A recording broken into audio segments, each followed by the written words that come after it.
যাকে ছাড়া বাঁচবো না বলে মনে হয়, তাকে ছাড়া আসলে বাঁচবো কেমন করে? আমার কাছে অনেক প্রশ্ন আসে যে আমি তাকে ছাড়া বাঁচতে পারবো না। আমার মনে হচ্ছে আমি সুইসাইড করে ফেলবো। তাকে ছাড়া আমার দম বন্ধ হয়ে যায়। হতে পারে কোনো ফ্রেন্ড, হতে পারে আপনার হাসব্যান্ড, হতে পারে আপনার ওয়াইফ, আপনার ভালোবাসার মানুষ। মনে হয় যে তাকে ছাড়া বাঁচবো না এবং এই একটা চিন্তা আপনাকে স্টাক করে রেখেছে। কোনো কাজ করতে পারেন না, মন বসে না, কাজে মন লাগে না, কোনো অ্যাক্টিভিটিস করতে পারেন না। একদম মরার মতো জীবনটা আপনার চলতেছে। তো তাকে ছাড়া বাঁচবো না, এই তাকে ছাড়া বাঁচবো না থেকে তাকে ছাড়াই বাঁচবো, এই চিন্তায় আসতে পারি কেমন করে? ফার্স্ট অফ অল আমি বলবো, কোনো কিছুই মানুষের আওতার বাহিরে নয়, মানুষ যদি তা মন থেকে দৃঢ় বিশ্বাস করে করার নিয়ত করে। আল্লাহ তাআলা বলেছেন, লা ইউকাল্লিফুল্লাহু নাফসান ইল্লা উসআহা। Allah doesn't test anybody beyond their power, beyond their strength, beyond their capacity, beyond their capability. আল্লাহ আপনাকে কখনো আপনার সাধ্যের বাহিরে কোনো কিছু চাপায় দেয় না। যা আপনার সাধ্যে আছে তাই আল্লাহ আপনাকে দিবেন, যা আপনার সাধ্যে নেই তা আপনাকে আল্লাহ দিবেন না। তো আপনি যে ভাবছেন তাকে ছাড়া বাঁচবো না, সে চলে গেলেই আমি শেষ, সে চলে গেলেই আমি মরে যাব, এটা জাস্ট আপনার মনের একটা কল্পনা। এই বিশ্বাসটা আপনি আপনার ভেতরে নিজেই ডেভেলপ করেছেন। আপনি নিজে নিজেকে দুর্বল করেছেন। একটা বার উঠে দাঁড়ান, নিজেকে নিয়ে ভাবেন, পুরো দুনিয়ার দিকে একবার তাকান, আল্লাহর উপরে ভরসা করেন, দেখবেন যে কোনো কষ্ট, কোনো আঘাত পৃথিবীতে এমন নেই যে আঘাতটা আপনাকে ভেঙ্গে চূর্ণ বিচূর্ণ করতে পারে। ঠিক কিনা বলো সবাই আপনারা? It doesn't test you beyond your capacity. আপনার সাধ্যের বাহিরে আল্লাহ আপনাকে পরীক্ষা করবে না। আল্লামা ইকবাল লিখেছেন, अल्लाह कभी ऐसा बोझ ही नहीं डालता जो तुमसे संभाला ही ना जाए। तुम्हें बस टूटना नहीं है, क्योंकि तुम्हारे रब को तुम्हारी ताकत के बारे में पूरा यकीन है। कभी तन्हा लगे तो याद रखना कि रब तुम्हारे करीब है, और हर रात के बाद दिन की रोशनी ज़रूर आती है। बस सब्र का दामन थाम के रखो, यही तुम्हारी सबसे बड़ी ताकत है। और याद रखो, जो आज टूटा है वो कल तुम्हारे लिए रहमत का वजह ज़रूर बनेगा इंशाअल्लाह। What an amazing words it is! কত অসাধারণ কথা। আল্লাহ কখনো বান্দার সাধ্যের বাহিরে কোনো বোঝা চাপিয়ে দেয় না। যা আজকে তোমার ভেঙে যাওয়ার কারণ হচ্ছে, আগামীকাল এটা তোমার উঠে দাঁড়াবার কারণ হবে। যে কারণে তুমি আজকে ভেঙে যাচ্ছ, কালকে এই কারণটাকে ইস্যু করে তুমি তোমার জীবনে সফল হতে পারো। এজন্য মেহেরবানি করে প্রথমত বিশ্বাস করেন, তাকে ছাড়া যে বাঁচবো না এই যে চিন্তা, এটা সত্য নয়। আল্লাহ বলছে, বান্দা তুই চাইলেই করতে পারিস, তোর সাধ্যের ভেতরেই আমি সব কিছু রেখে দিয়েছি। দেখেন তো, একবার ভাবেন তো, আপনার আজকে মনে হচ্ছে মা ছাড়া আমার পুরো পৃথিবীটাই অচল। মা যখন মারা যাবে 1 মাস পাগল হয়ে যাবেন, 2 মাস পাগল হয়ে যাবেন, কিন্তু একটা সময় গিয়ে আল্লাহ আপনাকে ওই সাধ্য দিয়ে দিবেন, ওই শক্তি দিয়ে দিবেন, ওই সামর্থ্য দিয়ে দিবেন। আপনার মা যে পৃথিবীতে নেই, আপনার আগের মতো আর ফিল হবে না, আপনার আগের মতো বুকটা আর ধরফর করে উঠবে না, আপনি স্থির থাকবেন। আল্লাহ আপনাকে ওটা সাধ্যের ভিতরে দিবে তো। আরে যদি সাধ্যের ভিতরে না থাকতো, তাহলে যত মানুষের মা মারা গেছে তারা সঙ্গে সঙ্গেই মরে যেত। কথা কি বোঝা যায়? আল্লাহ সাধ্য দিয়েছেন, আল্লাহ আপনাকে সামর্থ্য দিয়েছে, সহ্য করার ক্ষমতা দিয়েছেন, তাই আপনি পেরেছেন। তো যাকে ভুলতে চাচ্ছেন, ভুলতে পারবেন। আপনাকে বিশ্বাস করতে হবে যে yes I can forget that person, yes I can take this action, yes I can do it. Allah has given me this capability. Allah আমাকে শক্তি দিয়েছেন, আমি পারবো। জাস্ট বিশ্বাস করেন, দেখবেন সব কিছু ইজি হয়ে যাবে। আর ইজি করবে একজন, তিনি কে? বুঝতে হবে প্রিয় ভাইরা আমার, আল্লাহ আপনাকে কোনো জিনিস সাধ্যের বাহিরে চাপিয়ে দেয় না। সেকেন্ডলি, আসলে তাকে ছাড়া বাঁচবো না, এটা তাকে নিয়ে বলা যায় যাকে নিয়ে অনেক স্মৃতি আপনার মাথার ভেতরে আছে, যার সঙ্গে লম্বা একটা সময় আপনি কাটিয়েছেন। আপনার ফ্রেন্ড হতে পারে, ভালোবাসার মানুষ, হাজব্যান্ড ওয়াইফ হতে পারে। তো এই যে একটা মানুষকে মিস করা, বেসিক্যালি আমরা মানুষটাকে না, আমরা প্রেজেন্সটাকে মিস করি। তার উপস্থিত থাকার যে ব্যাপারটা, একসময় একসঙ্গে ছিলাম, সংসার করেছি, সে আমার জন্য এত কিছু করেছে, একই ছাদের নিচে ছিলাম, এত সম্পর্ক, এত ঘোরা, এত স্মৃতি, এত মেমোরিজ, কেমনে ডিলিট করব? ওই প্রেজেন্সটাকে মানুষ মিস করে। তখন মানুষ নিজেকে ফোর্স করে ওই মানুষটাকে আবার আনার জন্য, তাকে আবার কানেক্ট করার জন্য, তার কাছে আবার কাম ব্যাক করার করার জন্য। এখন আপনি একটা জিনিস খুব মনোযোগ দিয়ে বুঝবেন, কোনো মানুষকে চাইলেই সাথে সাথে ভোলা যায় না, এটা অসম্ভব। কোনো মানুষকে চাইলেই সাথে সাথে ভোলা যায় না, এটা আপনার brain. It is not a device, it is not a computer, it's not a laptop যে আপনি কোনো একটা ফটোতে গেলেন, ডিলিট বাটনে ক্লিক করলেন আর এই ফটোটা অটোমেটিক্যালি আপনার গ্যালারি থেকে ডিলিট হয়ে যাবে। It is not like that. এটা মানুষের ব্রেইন, এখান থেকে কোনো একটা স্মৃতি মুছতে সময় লাগে। আচ্ছা, প্রশ্ন হচ্ছে তাহলে কি আমি আজীবনের জন্য ভুলে যেতে পারবো আস্তে আস্তে? না, আপনি আজীবনের জন্য কাউকে ভুলতে পারবেন না, মৃত্যুর আগেও মনে পড়তে পারে। কিন্তু ব্যাপারটা কি, আজকে যদি তাকে মনে পড়ে দম বন্ধ হয়ে যায়, 1 মাস পরে দমটা আর বন্ধ হবে না। 1 মাস পরে যখন বুকটা ধরফর করে উঠবে, 2 মাস পরে গিয়ে বুকটার ধরফর করবে না। 3 মাস পরে গিয়ে চোখের পানি আসতো, ওইটা আর আসবে না। 4 মাস পরে আপনি ইজি হয়ে যাবেন, 5 মাস পরে আপনি হালকা হয়ে যাবেন, 6 মাস পরে আপনি সব কিছু ভুলে এমন একটা জীবন স্টার্ট করবেন যেন তার কোনো অস্তিত্বই আপনার জীবনে ছিল না। ঠিক কিনা বলেন সবাই আপনারা? টেক ইউর টাইম, রিল্যাক্স, সময় নেন, স্থির হন। আপনি আপনার নিজেকে নিয়ে ভাবেন, আমি আমার নিজেকে নিয়ে ভাবি। আমাদের জীবনে এমন অনেক কষ্ট অনেক সময় এসেছে, মনে হচ্ছিল সব শেষ, সামনে সব রাস্তা বন্ধ হয়ে গেল, আর হয়তো কিছু হবে না, এই তো সব শেষ হয়ে গেল। কিন্তু আজকে দেখেন আপনি সুস্থ আছেন, আজকে আমাকে দেখেন আমি কথা বলছি, আজকে আমাকে দেখেন আমি কামাই করছি, আমি হাসছি, খুশি আছি। কিন্তু আমার জীবনের ট্র্যাজেডি আমি জানি, and you know your tragedy, আপনি আপনারটা জানেন। জীবনের কোনো কষ্ট স্থায়ী নয়। فإن مع العسر يسرا إن مع العسر يسرا Indeed, with every hardship there is ease. প্রত্যেক কষ্টের সাথেই স্বস্তি রয়েছে, প্রত্যেক কষ্টের সাথেই সুখের সন্ধান রয়েছে। So please believe it first. বিশ্বাস করেন এই কথাটা, আপনি মাথায় রাখবেন। আপনি যদি কঠিন করেন, এটা কঠিন। If you want to make it easy, it is easy. আপনি সহজ করেন, মাথায় রাখেন যে একদিনে ভোলা যাবে না। ডিস্টেন্সটা একদিনে আনবেন না, আস্তে আস্তে আনেন, আস্তে আস্তে ছাড়েন, আস্তে আস্তে বের হন। হতে পারে হারাম রিলেশনশিপ, হতে পারে হাজব্যান্ড ওয়াইফের রিলেশনশিপটা এমন পর্যায়ে গেছে যে বিচ্ছেদটাই আসল সমাধান, এছাড়া অন্য কোনো সমাধান নেই। আস্তে আস্তে ডিস্টেন্সে আসেন। একদিনে 3 তালাক দিয়ে দিয়েন না, একদিনে সব শেষ করে ফেলেন না, আস্তে আস্তে দূরত্ব তৈরি করেন। যত আস্তে আস্তে করবেন, এটা আপনার জন্য it will be more easy for you. আর একটা বিষয় উল্লেখ করতে চাই, দেখেন আপনি যখন কাউকে ছাড়া বাঁচতে চাচ্ছেন, এটার জন্য সবচেয়ে বড় বিষয় হচ্ছে 2টা। এক হচ্ছে আল্লাহর উপরে ভরসা, 2 হচ্ছে ধৈর্যের পরিচয় দেওয়া। আমি আবারও বলছি, কাউকে ছাড়া বাঁচতে চাই, এই বিশ্বাসে আসার জন্য 2টা জিনিস মাস্ট লাগবে। 1 আল্লাহর উপরে ভরসা, 2 হচ্ছে ধৈর্যের পরিচয়। আল্লাহর উপরে ভরসা মানে কি?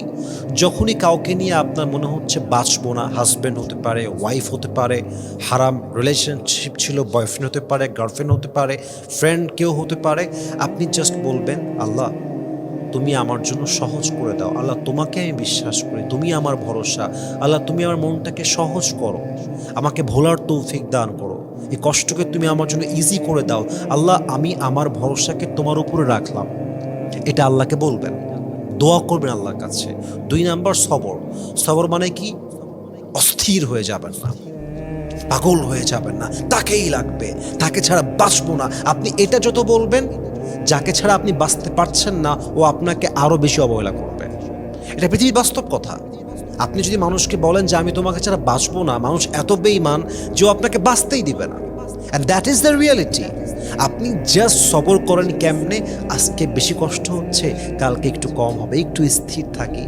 Keep trying, keep going, keep moving forward, সামনে এগিয়ে যান, নিজেকে ব্যস্ত রাখেন, জব করেন, ব্যবসা করেন, ক্যারিয়ার নিয়ে ভাবেন, ফোকাস করেন, focus on your own work, focus on your family, how can you take care of your family. ভাবেন না নিজেকে নিয়ে, ফিউচার নিয়ে ভাবেন, গোল নিয়ে ভাবেন।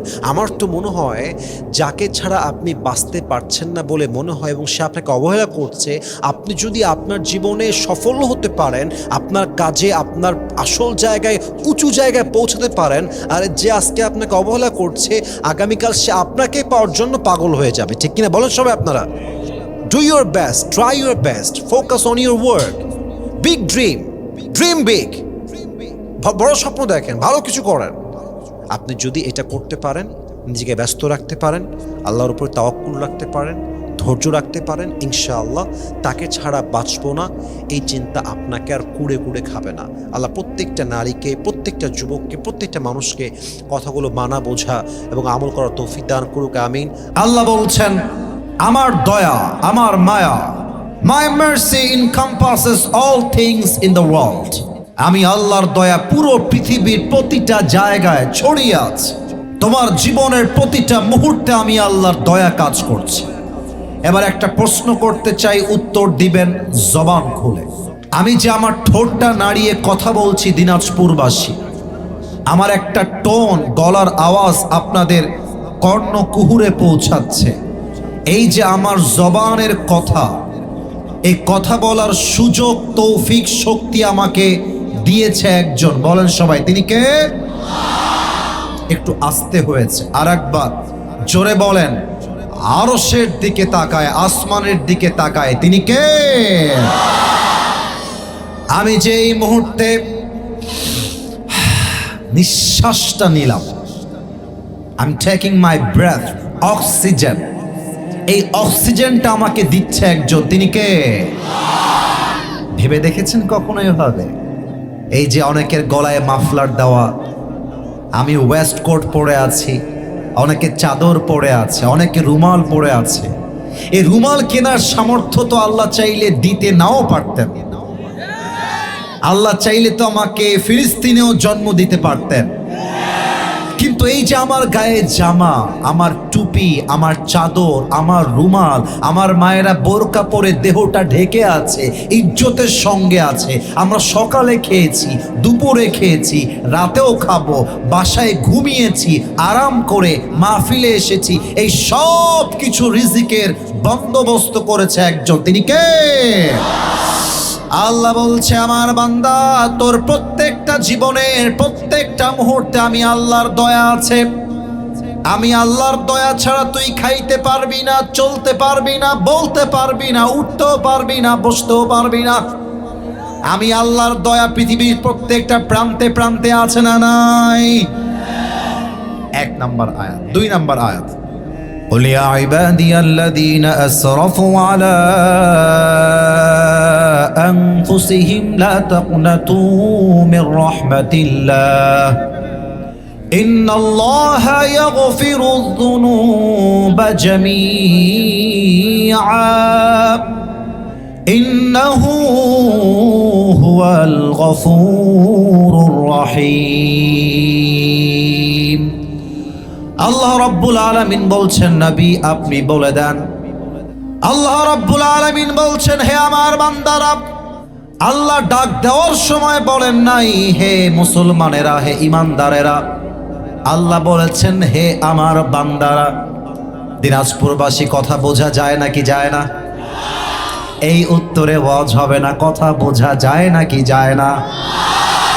আল্লাহ বলেন নাই হে ইমানদারেরা, হে মুসলমানেরা। আল্লাহ বলেছেন, হে আমার বান্দারা। তার মানে হিন্দু আমার বান্দা, খ্রিস্টান আমার বান্দা, বৌদ্ধ আমার বান্দা, পাহাড়ি যারা আছে তারাও আমার বান্দা, মুসলমান আমার বান্দা, কাফের আমার বান্দা, বিএনপি আমার বান্দা, জামাত আমার বান্দা, সবাই আমার বান্দা। চাই তুমি গুনাহগার হও কিংবা গুনাহমুক্ত হও, তুমি আমারই বান্দা। আল্লাহ বলছে, তুমি যদি অনেক পাপ করে থাকো, অনেক জুলুম করে থাকো, অনেক অন্যায় করে থাকো, লা তাকনাতু মির রাহমাতিল্লাহ, never lose hope from the mercy of your lord. রবের রহমত থেকে, মায়া থেকে নিরাশ হয়ে যেও না। দুটি হাত তুলে আল্লাহকে বলো, আল্লাহ আমি অনেক পাপ করেছি, অনেক অন্যায় করেছি, আল্লাহ তুমি ছাড়া কেউ জানে না, আল্লাহ তুমি আমারে মাফ করে দাও। আল্লাহ বলছে, বান্দা তোর চোখের পানি নাকের ডগায় আসার আগে আমি আল্লাহ তোর জীবনের সব গুনাহ খাতা মাফ করে দিব। তাও তো সুবহানাল্লাহ কইতে পারলেন না আপনার সবাই। কতটা দয়াময় তিনি, কতটা মায়াময় তিনি। এই জন্য আল্লাহ রাব্বুল আলামিন বলছেন, লা তাকনাতু মির রাহমাতিল্লাহ, হে আমার বান্দা, তোমরা আমি আল্লাহর রহমত থেকে নিরাশ হয়ে যেও না। এবার একটা প্রশ্ন করছি, আমাকে জবান খুলে উত্তর দিবেন। রংপুরে জেলখানা আছে না নাই? এই তো যুবকরা অ্যাক্টিভ হয়ে গেছে। বলেন, জেলখানা আছে না নাই? মনে করেন আমি আসিফ হুজুর কোনো আলেম নই, বক্তা নই, আমি একজন প্রফেশনাল চোর। কথার কথা, আপনারা জানেন আমার কোনো একটা মাহফিলে আমার ফোনটা চুরি হয়ে গেছিল। ওইটা চুরি করছিল, এটা আমি পরে জানতে পারছি। পকেট থেকে বের করে নিয়েছে আমার। তো মনে করেন আজকের এই মাহফিলে আমি একজন চোর হয়ে এসেছি, কোনো আলেম আমি নই। তো চুরি করার পরে আমাকে রফিক ভাই ধরে ফেলেছে। এই চোরটা কই থেকে আসছে, এই ধর ধর ধর ধর। সবাই মিলে আমাকে ধরছে। মনে করেন আমাকে দিনাজপুরের জেলখানায় দিয়ে দিয়েছে আমাকে চুরি করার মামলায়। আমি 3 মাস জেল খাটলাম। জেল খাটার পরে জেল থেকে বের হয়ে দিনাজপুর ফুলবাড়িতে এসে একটা R15 বাইক চুরি করলাম। কথাগুলো বুঝতে হবে, আমি কথাটা বলছি হাদিস বোঝাবার জন্য, মজা করবার জন্য নয়। R15 চুরি করার পরে আমাকে আবার জেলখানায় বন্দি করা হলো। 4 মাস জেল খাটলাম, আবার বের হলাম। জেলখানা থেকে বের হয়ে রংপুরের কোনো একটা শহরে কোনো একজন মেয়েকে রাস্তার মাঝে আমি ইফতিজিং করলাম।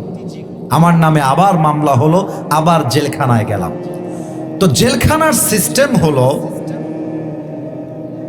কোনো আসামি যদি বারবার জেলখানায় যায় আর বের হয়, একটা পর্যায়ে গিয়ে তার নামটা হয়ে যায় দাগি চোর, দাগি ডাকাত, দাগি আসামি। তার নামটা ব্ল্যাক লিস্টে চলে যায়, সে একজন দাগি চোর হয়ে যায়। সে জেল থেকে মুক্তি পেলেও তার নামটা আসামির খাতার থেকে কেটে যায় না। কিন্তু আল্লাহর দয়া কত বিশাল, একটু খেয়াল করবেন। আল্লাহ বলছে, আমার বান্দা যদি কোনো গুনাহ করে, কথার কথা একজন বান্দা কোনো নারীর সাথে জেনা করেছে, জেনা করার পরে সে দিল থেকে তওবা করে বলছে, Allah this is my promise to you, এটা আমার ওয়াদা, আমি এই পাপ আর জীবনেও করব না, আল্লাহ তুমি আমারে মাফ করে দাও। আল্লাহ বলছে, আমি শুধু মাফ করব তা নয়, বরং আমি আমার বান্দার নামটা আসামির খাতার থেকে মুছে দিয়ে আমার বান্দাকে নিষ্পাপ বান্দা হিসেবে কবুল করে নিব। বামের ভাইয়েরা সুবহানাল্লাহ কেউ পড়ে নাই, বলেন সবাই মিলে সুবহানাল্লাহ। কতটা দয়ার সাথে। আর একটা এক্সাম্পল দেই, আমরা যেই থানার ভেতরে আছি, এই থানার নাম হচ্ছে ফুলবাড়ি থানা। কথা কি ভুল বললাম না ঠিক বললাম? আচ্ছা, মনে করেন ফুলবাড়ি থানাতে 2 লক্ষ মানুষ আছে। কথার কথা, 2 লাখ মানুষ। আল্লাহ তাআলা আমাদের গুনাহের জন্য চেয়েছেন যে ফুলবাড়ি পুরোটাকে আযাব দিয়ে ধ্বংস করে দিবে।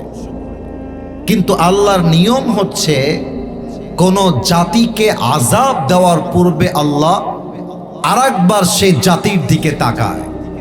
কোন একজন বান্দা যদি জিকির করে সুবহানাল্লাহ, কোন একজন বান্দা যদি কোরআন তেলাওয়াত করে, কোন একজন বান্দা যদি সেজদায় পড়ে থাকে, ওই একজন বান্দার জন্য আল্লাহ রাব্বুল আলামিন সঙ্গে সঙ্গে আযাবটাকে তার বান্দার জন্য থামায় দেয়। সুবহানাল্লাহ, কতটা দয়া, কতটা মায়া আমার রবে। এবার একটা ঘটনা বলতে চাই, যে ঘটনা এসেছে বনি ইসরাঈলের বর্ণনা।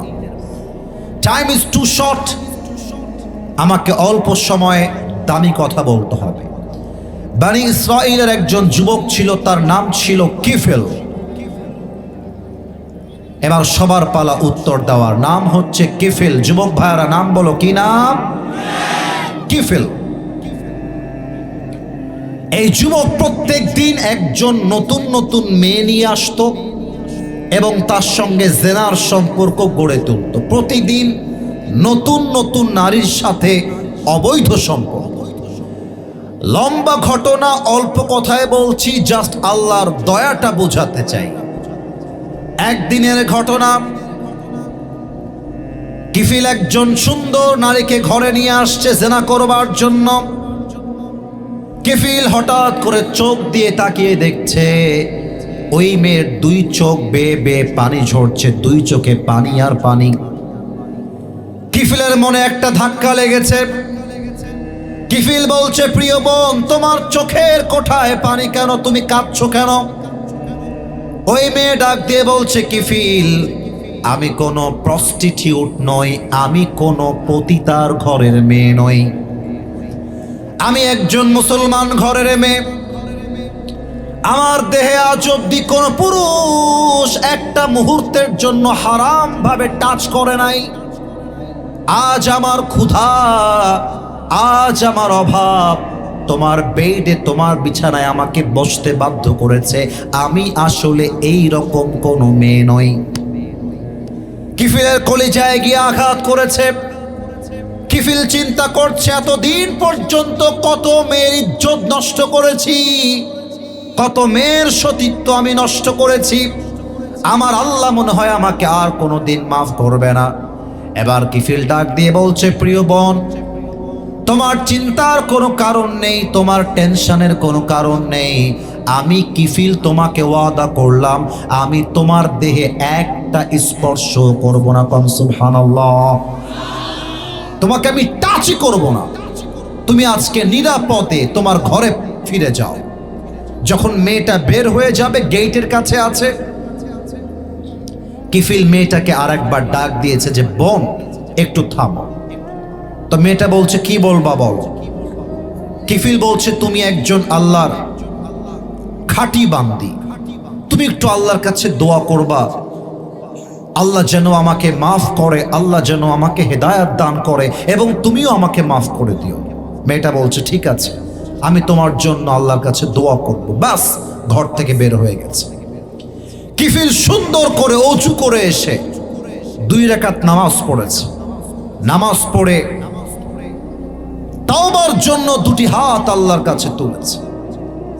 আল্লাহকে বলছে, আল্লাহ, আমার পাপের খবর কেউ জানে না, তুমি জানো আমি কত পাপ করেছি। ও আল্লাহ, আমি তোমার কাছে তওবা করছি, আল্লাহ আমাকে তুমি মাফ করে দাও। আমি জীবনেও আর কোনো পাপের কাছে বেঁচে থাকতে যাব না। আল্লাহ, আমি যাব না। আল্লাহ আমাকে মাফ করো। আল্লাহ, আমি আর পাপ করব না। এই দোয়া করতে করতে কিফিল একটা পর্যায়ে গিয়ে বলছে, আল্লাহ, তুমি যদি আমার তওবা কবুল করে থাকো, তবে এখনই আমাকে তুমি তোমার কাছে নিয়ে চলে যাও। আল্লাহ, তুমি যদি আমার তওবা কবুল করে থাকো, এখনই আমাকে মৃত্যু দাও। বাস, মালাকুল মউত কিফিলের সামনে চলে আসছে। কিফিল সঙ্গে সঙ্গে পড়েছে, লা ইলাহা ইল্লাল্লাহ মুহাম্মাদুর রাসূলুল্লাহ। আজীবন জেনাকারী একজন যুবক তাওবার জন্য আল্লাহর কাছে একজন জান্নাতি বান্দা হিসেবে ফিরে গিয়েছে। সুবহানাল্লাহ পড়বেন না আপনারা মিয়া? এখানে অনেক যুবক বসে আছো। আমি আমার গতকালের মাহফিলেও বলছিলাম, এটা আবার কেউ রাগ করবেন না, আমি ভালোবেসেই বলছি। এখানে অনেক যুবক আছো যে শুক্রবারে জুমার নামাজটাই শুধু পড়েছ। গতকাল শনিবার গেছে, আজ রবিবার। এখানে এমনও মানুষ আছে যারা জুমার নামাজের পরে এই পর্যন্ত একটা ওয়াক্ত নামাজও জামাতের সাথে পড়ে নাই। এখানে এমনও যুবক বসে আছে যেই যুবকের মোবাইল ফোনটা বের করলে, রাগ করবা না, মোবাইল ফোনটা বের করলে যদি চেক করা হয়, ওর মোবাইল ফোনে হাজারো নারীর উলঙ্গ ভিডিও ছবি খুঁজে পাওয়া যাবে। অনেক মেয়েরা আজকের মাহফিলে এসেছেন। I salute them, I respect them from my heart. প্রত্যেকটা নারীকে আমরা সম্মান জানাই, শ্রদ্ধা জানাই। তবে আজকের মাহফিলে এমনও অনেক মেয়ে আসতে পারে যে শুক্রবারে দিনাজপুর শহরে গিয়ে তার বয়ফ্রেন্ডের সঙ্গে প্রেম করে বাসায় ফিরে আসছে। বোরকা দেখলে কিন্তু আজকাল বোঝা বড় দায়। বোরকা তো পরে মুখ ঢাকা, হাত ঢাকা, পা ঢাকা। देखले ही मने होबे यार ये लड़की तो अभी के अभी जन्नत से भाग के दुनिया में आई है माशाअल्लाह कन्फार्म জান্নাতে এত সুন্দর বোরকা আর হিজাব কিন্তু অনেক মেয়ে আছে দেখবা বোরকা পরেই চারটা ছেলেকে নাকের ডগায় রশি লাগায় ঘুরিয়ে বেড়ায় আর রংপুর শহরে আমি যত মেয়েকে রাস্তাঘাটে প্রেম করতে দেখেছি তার ৮০% ছিল বোরকাওয়ালি মেয়েরা এদেরকে দেখলে আমার বলতে মনে চায় উপরে ফিটফাট ভেতরে পুরোটাই সদরঘাট তবে সব মেয়েকে আমরা এক পাল্লায় মাপি না যেই মেয়েরা উপরেও এক ভিতরেও এক তাদের জন্য আমাদের স্যালিউট আছে না নাই আর যারা উপরে ফিটফাট ভেতরে সদরঘাট তাদের জন্য বলবো ভালো হয়ে যাও মাসুদ আচ্ছা আমি যেটা বলছিলাম অনেকের ফোনে পর্নোগ্রাফি থাকতে পারে অনেকের হারাম প্রেম থাকতে পারে অবৈধ রিলেশনশিপ থাকতে পারে এখানে অনেকের পকেট চেক করলে ডার্বি বিড়ির প্যাকেটও খুঁজে পাওয়া যেতে পারে আল্লাহ যদি কিফিলকে মাফ করতে পারে তার দয়া দিয়ে মায়া দিয়ে this is my important message for the people of Dinajpur এটা আমার আসল কথা কিফিলকে যদি আল্লাহ হাজারো নারীর সঙ্গে জেনা পড়ার পরেও মাফ করতে পারে ওই আল্লাহ কি এখন আর নাই এত আস্তে বললে হয় না ওই আল্লাহ কি আর নাই ওই আল্লাহর দয়া কি আর নাই ওই আল্লাহর মায়া কি আর নাই আল্লাহ তুমি তাকায় দেখো প্রচন্ড শীতের মাঝে হাজারো যুবক তোমার রহমতের ভিখারি হাজারো মুরব্বী তোমার দয়ার ভিখারি হাজারো মা তোমার দয়ার ভিখারি আল্লাহ রে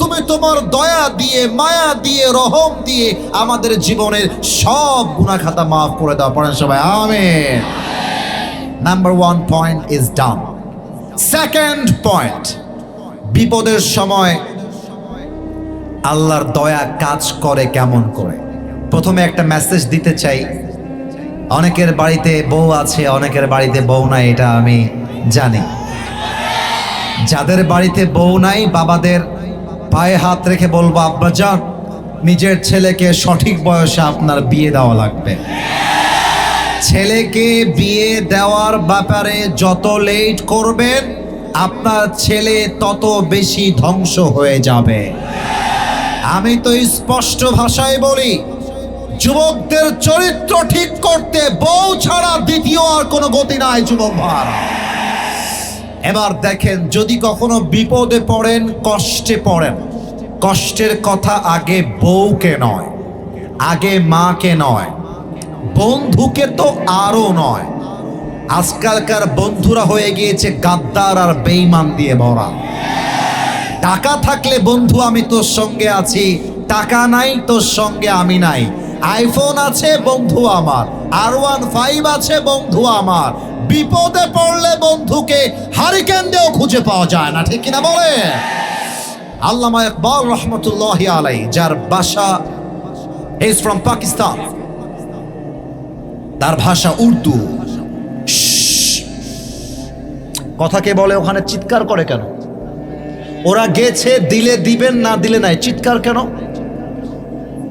আদব আছে না ভাই আমার একদম একটা শব্দ যেন আমি আর না পাই আপনাদের পায়ে হাত রাখলাম আপনাদের ভাই হিসেবে আর কোনো আওয়াজ করবেন না আল্লামা ইকবাল রবের দয়াকে বোঝাতে গিয়ে একটা কবিতা লিখেছেন 8 লাইনের কবিতা যে বিপদে তুমি তোমার রবের উপরে ভরসা করবা কেমন করে আমি উর্দুতে বলবো 8 line and then I will translate in Bangla এরপরে আমি বাংলায় তরজমা করে দিব তবে আমার বিশ্বাস বাংলা তরজমা জাস্ট মুরব্বীদের জন্য মা বোনদের জন্য করতে হবে আমার যুবকরা বাংলাও বোঝে উর্দুও বোঝে হিন্দিও বোঝে ইংরেজিও এরা বোঝে তাই না আল্লামা ইকবাল লিখেছেন गम के बाद खुशी जरूर आती है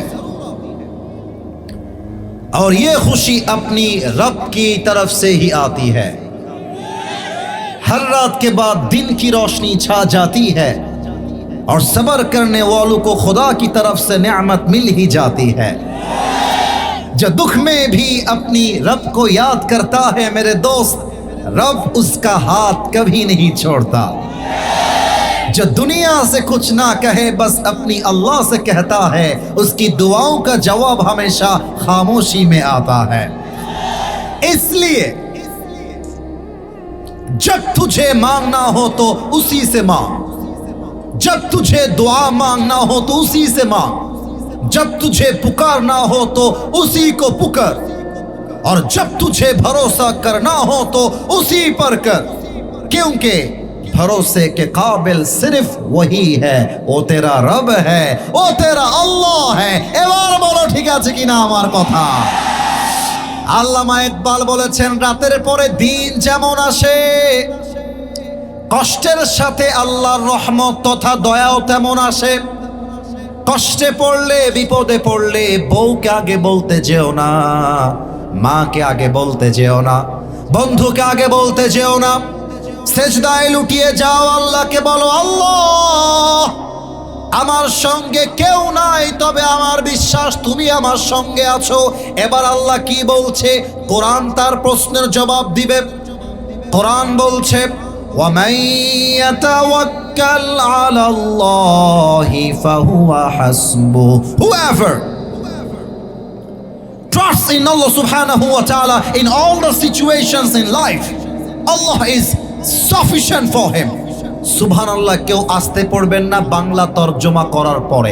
আল্লাহ বলছে, তোর কষ্টে, তোর দুঃখে, তোর আপদে, তোর বিপদে, তোর সবচেয়েতে একাকিত্বের মুহূর্তে তুই যদি বলিস আল্লাহ আছে, আল্লাহ দেখবে, আল্লাহ আমার বন্ধু, আল্লাহ আমার ভরসা, তুই জাস্ট একবার বলবি মুখ দিয়ে, তোর কাউকে লাগবে না, আমি আল্লাহ একা তোর জন্য যথেষ্ট হয়ে যাব। একটু আস্তে সুবহানাল্লাহ পড়লেন যে, বলেন সবাই সুবহানাল্লাহ। এবার একটা আয়াত তেলাওয়াত করব, কিন্তু এই আয়াতটা আমি একা না, আপনাদেরকেও তেলাওয়াত করতে হবে, কারণ আমার বিশ্বাস ৮০% লোক এই আয়াতটা জানে। দেখা যাক পারেন কিনা। ফাইন্না মাআল উসরি ইউসরা, ইন্না মাআল উসরি ইউসরা, indeed with every hardship there is ease. প্রত্যেক কষ্টের সাথে একটা সুখ, একটা রহমত, একটা দয়া। বলেন সবাই আছে না নাই? আচ্ছা, আমাদের এই মাহফিলের দয়াটা বোঝার ট্রাই করেন। একে আমার ডেট নেই, এখানে আসার কোনো সম্ভাবনা নেই, কিন্তু আল্লাহ আপনাদের জন্য আমার প্রিয় ভাই রফিক ভাইকে পাঠিয়ে দিয়েছে, আমার প্রিয় ভাই যারা আছেন তাদেরকে পাঠিয়ে দিয়েছে। একদিকে ডেট নাই, কষ্ট, আর একদিকে আমার যুবক ভাইয়েরা আমার ভরসা। আমরা থাকতে আসিফ হুজুর আসবে না, তা কখনো হতেই পারে না, ঠিক কিনা বলে? আর একটা জিনিস দেখো, অনেকের জীবনে অনেক কষ্ট, কারো বউ নাই, কেউ বিয়ে করতে চায় বিয়ে করতে পারে না, কারো চাকরি করতে চায় চাকরি পায় না, কিন্তু এর মাঝেও একটা দয়া দেখেন, আপনি না খেয়ে মরে যান নাই। হ্যাঁ, আপনি না খেয়ে মরে যান নাই। আর একটা দয়া দেখেন, আপনি মেডিকেলে ভর্তি হয়ে পড়ে থাকেন না, আপনি বেঁচে আছেন।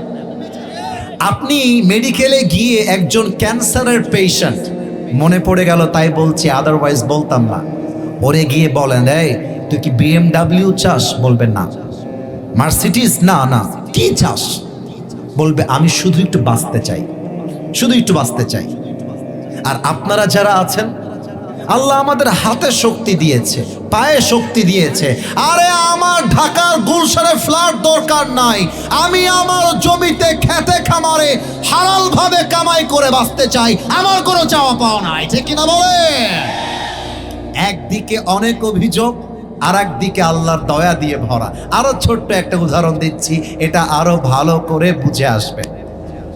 আপনাদের এখানে রেলওয়ে স্টেশন আছে না?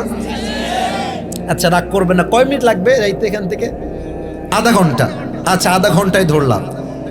দেখেন তো আমার কথা মিথ্যা হয় না, সত্যি হয়।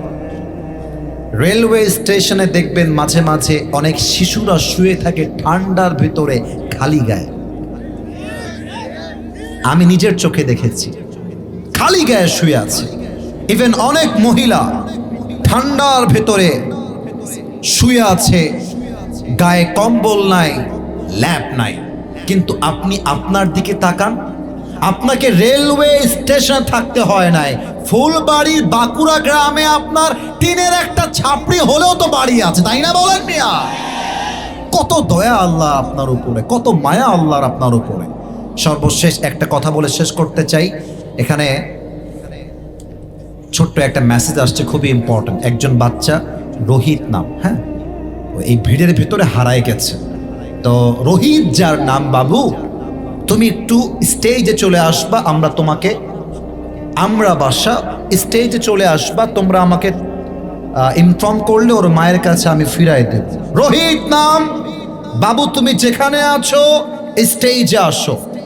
2 দিন আগে এক বাচ্চা আমার মাহফিল থেকে হারায় গেছে। ওরে লোক আর লোক মাহফিলে, ওর মা মাটিতে শুয়ে গেছে, শুয়ে চিৎকার দিয়ে কান্না করতেছে।